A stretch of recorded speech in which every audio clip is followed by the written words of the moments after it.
తరచుగా కలుస్తూ విషయాలపై మాట్లాడుకొని రాజకీయాలపై నిరంతరం నేను వారితో చర్చిస్తుండేవాడిని.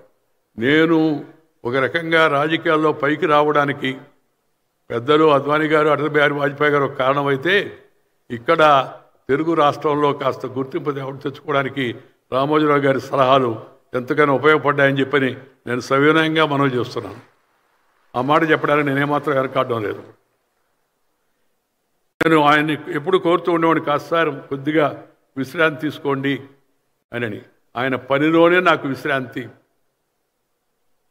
My rest lies in the work, hard work అనే ఫిలాసఫీ ఆయన. కష్టపడుతూనే ఉండేవాడు. దాంట్లో నుంచి నేను ఆ మాట ఒకటి తయారు చేసి ఈ మధ్య జనంలో ప్రచారం చేస్తా. ఇష్టపడిన పనిని కష్టపడి చేస్తే నష్టపడేది లేదు అని ఆయన విశ్వాసం. ఆయన ఇష్టపడిన పనిని కష్టపడి చేస్తే నష్టపడేది లేదని. ఆ విధంగా ఎప్పుడు ఆయన కష్టపడుతూ ఉండేవాడు. ఎప్పుడు దేశంలో ప్రపంచంలో జరుగుతున్న పరిస్థితులను గమనిస్తూ ఉండేవాడు. దానికి తనదైన పరిష్కార మార్గం ఏందామని ఆలోచించేవాడు. మిత్రులతో ఇక్కడ ఉండి పనిచేసే వర్గంతో అందరితో కూడా చర్చించేవాడు.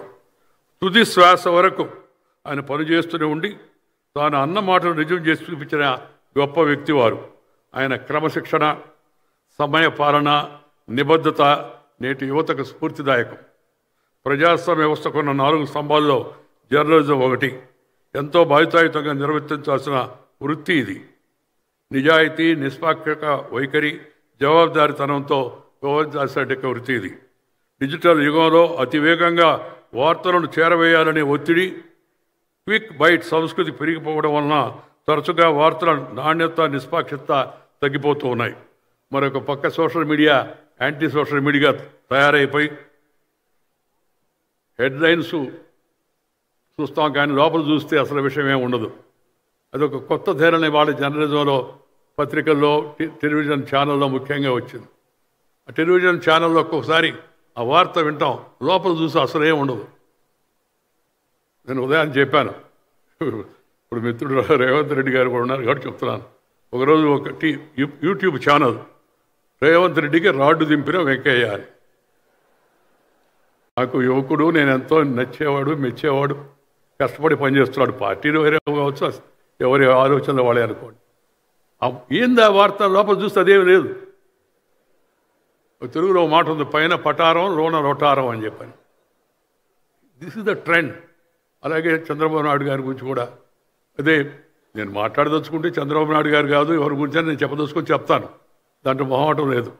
కానీ కార్యదక్షత, మంచిగా పనిచేస్తూ రాష్ట్ర అభివృద్ధి కోసం తపన పడుతున్న వ్యక్తికి ఏదైనా సూచనలు అందిస్తే దానికి వేరే హెడ్లైన్ పెట్టి, ఈ ట్రెండ్స్ కొత్తగా ఇవాళ పత్రికా రంగంలో మనం చూస్తూ ఉన్నాం.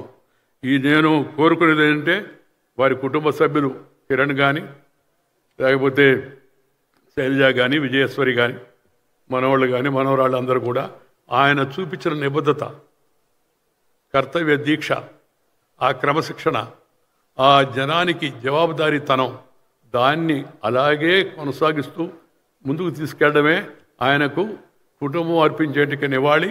మనం కూడా ఆయన చూపిన మార్గంలో మనం కూడా ఎంతవరకు వీలైతే అంతవరకు ఉండడానికి ప్రయత్నం చేస్తే అదే వారికి నిజమైన నివాళి అవుతుందని చెప్పిన సందర్భంగా మనం చేస్తున్నాను.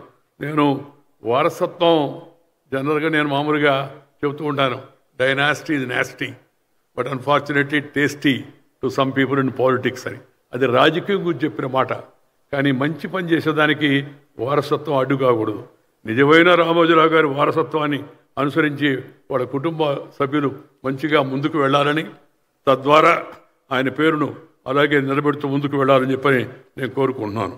ఈ మహానిఘంటు ఒక మాట చెప్పి ముగిస్తాను. రామోజీరావు గారి దశాబ్దాల కళ అది. ఎప్పుడు రాత్రి వచ్చిన ఆలోచన కాదు, ఏదో తాత్కాలికంగా అనుకున్నది కాదు. ఆ నిఘంటువుని, ఈ భాషని, మన భాషను సుసంపన్నం చేసి సమాజ సంస్కృతిని, పురోగతిని ఆ భాష సూచిస్తుంది.